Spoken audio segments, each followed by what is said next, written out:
Yeah, you were? Your children. So my mom, so the family legend says, was the first South African child to be registered. But we have no proof of this. However, I did find Saba's letter to the JNF, 1936, where he makes the request, please register my daughter. I want her to be the first South African child registered in the book. And their reply is, look, it's 1936, it's the Arab revolt in the riots in Israel. We're really, really busy, but we'll do the best we can. We're not promising anything. That's it. So I sent a copy of the letter to the JNF archives. I said, did anything happen, anything come of this? No, we're going back, like 85 years.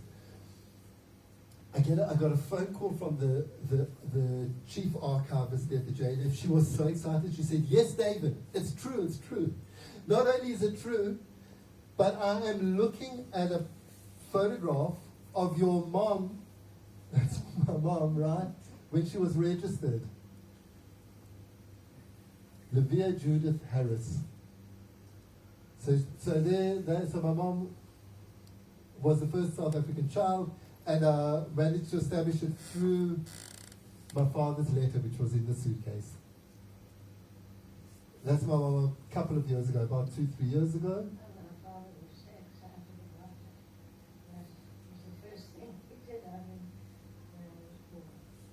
Was that loud enough? Let's try to make it louder. Did you hear it or not? Yeah. No, Yeah, okay. we couldn't make it louder. My father was so excited about it. That was the first thing he did when I was born.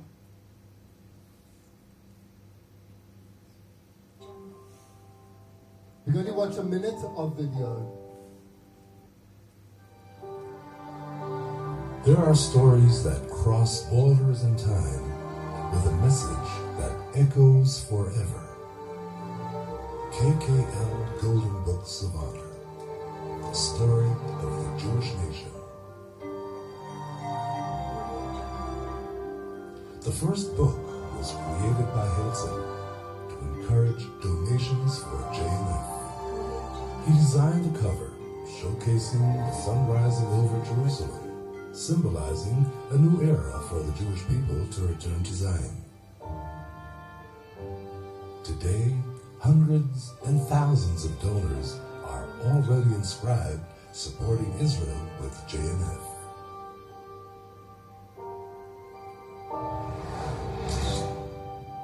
That's Saba. My grandfather approached Kakal to inscribe his daughter in Kakal's children's book in 1936. When I started researching his fascinating life, I found his letter, and it turns out that my mother is the first child from South Africa inscribed in Kakal's children's book. Through your father's efforts, you became part of history, and now I can continue this tradition of building the land through Kakal.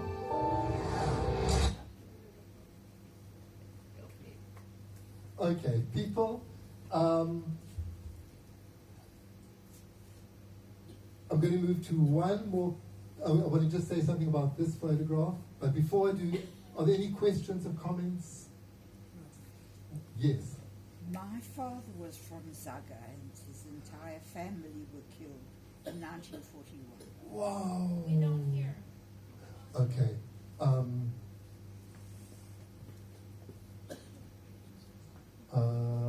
This mic won't reach you there, so I'm going to repeat what you said.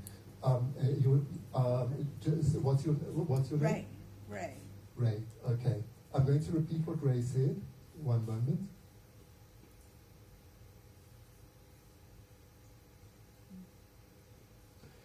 Okay, so this postcard sent from Zaga, Ray's family was from Zaga, and they were all killed. They were all killed 1941. in 1941, which would correlate exactly right. This was sent at the end of 1940. End of 1940. End of 1940. However, the postal stamp is already end of January 1941. You see that? He wrote this postcard out of such desperation, but it took 2 months till it was even processed. You can just that little bit of information shows how daily life had become non-existent, really. So that's amazing. So that from that exact town. Yeah, but that name doesn't mean anything to me. I do know quite a lot of people who came to South Africa before. But anybody who was there during 1941, probably it was hopeless, you know? Yeah, except for this one man. Wow. Phew. Ray, I'm so moved by that.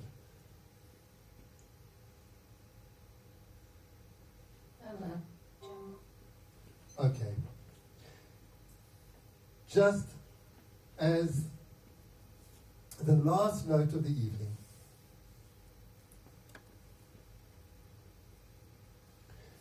so that's Saba, Jacob, and his younger brother, Joe. And I want to call up